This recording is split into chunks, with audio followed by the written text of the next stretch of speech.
بندق ما شاء الله ظاهر فيه. عاوزه بقى تزودي انت بندق، زودي نكهه البندق، تحطي كمان كيس نسكافيه. هنفضي كل اللي في الشفشق بتاعنا ده في قلب البرطمان اهو. بصوا بقى يا بنات، شوفوا برطمان قد ايه عملناه نوتيلا، والله طعمها زي النوتيلا بالظبط اللي انت بتشتريها من بره.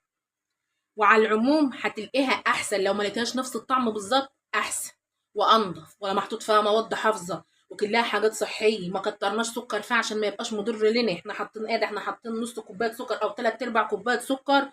وهتيجي تحسبي التكلفه والمقادير بتاعتها ما هتجيش نص البرطمان، نص حق البرطمان اللي انت بتشتريه بتاع النوتيلا من بره. لو انت جيتي تحسبيها، يعني احنا جايبين ب 10 جنيه لبن بودره لسه فاضل معانا منه، جايبين ب 10 جنيه كاكاو لسه فاضل معانا منه. طحنا ايه؟ نص كوبايه سكر، معاكي كوبايه